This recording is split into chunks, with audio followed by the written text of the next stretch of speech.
സാധാരണക്കാരുടെ മക്കൾ ഈ സർക്കാർ സ്കൂളുകളിലേക്ക് വന്നപ്പോഴാണ് എയ്ഡഡ് സ്കൂളുകൾ ഉണ്ടാവുകയും ഈ കൊള്ളാവുന്ന വീട്ടിലെ പിള്ളേരെ എയ്ഡഡ് സ്കൂളുകളിലേക്ക് മാറ്റുകയും ചെയ്തു.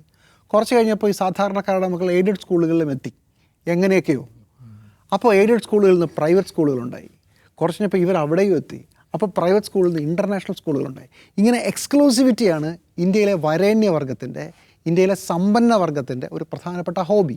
ബാക്കിയുള്ളവർ ഈ താഴെ തട്ടുള്ള, അത് സാമ്പത്തികമായിരിക്കും, ജാതിപരമായിരിക്കും, ബുദ്ധിപരമായിരിക്കും, എന്തായാലും ഈ ബുദ്ധിപരമില്ല അതിനകത്ത്, ജാതിയും സമ്പന്നതയും അങ്ങനെയുള്ളവരെ തൊടാൻ പറ്റില്ല എന്നുള്ളൊരു വലിയ പ്രശ്നമുണ്ട്.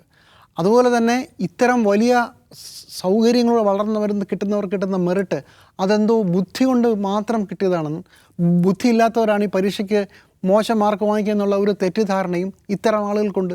ഇതെല്ലാം കൂടെ ചേർന്നിട്ടുള്ള ആകെ മിക്സാണ് നമ്മുടെ വിദ്യാഭ്യാസ രംഗം എന്ന് പറയുന്നത്. അതുകൊണ്ട് തുടക്കം അധ്യാപകർ വിദ്യാർത്ഥികളെ നന്നാക്കാനുള്ള പണി എടുക്കാതിരിക്കുക.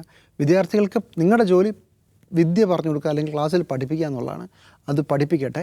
അതിനുശേഷം അതെങ്ങനെ പോകണം, ആ കുട്ടി എന്ത് ചെയ്യണം എന്നുള്ളത് ആ കുട്ടിയാണ് തീരുമാനിക്കുക. ആ കുട്ടിയെ അപമാനിച്ചുകൊണ്ട് നിങ്ങൾക്കൊന്നും നേടാനില്ല, നിങ്ങൾ നേടിയിട്ടുമില്ല, നിങ്ങളുടെ ഒരു ഈഗോ സാറ്റിസ്ഫാക്ഷൻ മാത്രമേ ഉണ്ടാവുള്ളൂ. അവിടെയാണ് ഈ ഇഷ്യൂവിൻ്റെ മുഴുവൻ ക്രച്ച് കിടക്കുന്നത്. അത് ജാതിയായിട്ടും വെറുപ്പായിട്ടും. ഇപ്പം ഈ കറുപ്പ് നിറത്തെക്കുറിച്ചുള്ള അപമാനം, ഇപ്പം ഈ അടുത്ത കാലത്താണ് ഈ കറുപ്പ് നിറത്തെക്കുറിച്ച് പറയുന്നതൊക്കെ വളരെ, ആ കറുമ്പൻ എഴുന്നേറ്റ് നിൽക്കടാ എന്ന് ക്ലാസ്സിൽ പറഞ്ഞിട്ടില്ലേ? ഞാൻ കേട്ടിട്ടുണ്ട്. ഇത് വളരെ നോർമലായിട്ട് നടന്നുകൊണ്ടിരുന്നതാണ്. കൊച്ചു എഴുന്നേറ്റ് തല താഴ്ത്തി നിൽക്കും, സാറിന് ഇഷ്ടമുള്ളതൊക്കെ ചെയ്യും, അത് സാറാണ്, അതുകൊണ്ടാണെന്നാണ് പറയുന്നത്. ഈയിടയ്ക്ക് ഒരു പൂർവ്വ വിദ്യാർത്ഥി സംഗമത്തിന് ഒരു കുട്ടികളെല്ലാം കൂടെ ഒരു പരിപാടി, അധ്യാപകൻ, അതായത് വയസ്സായ അധ്യാപകൻ ഇവന്മാരെല്ലാം ചൂരിൽ കൊണ്ട് ഒരു അടിക്കും, പഴയ നൊസ്റ്റാൾജിയ. ഇത് ഈ വിദ്യാർത്ഥികളുടെ കയ്യിലുണ്ട്. ഇതെന്തോ ഭയങ്കര സംഭവമാണെന്ന് പറഞ്ഞ് ആഘോഷിക്കുന്ന ഒരു സമൂഹമാണ് നമ്മുടെ.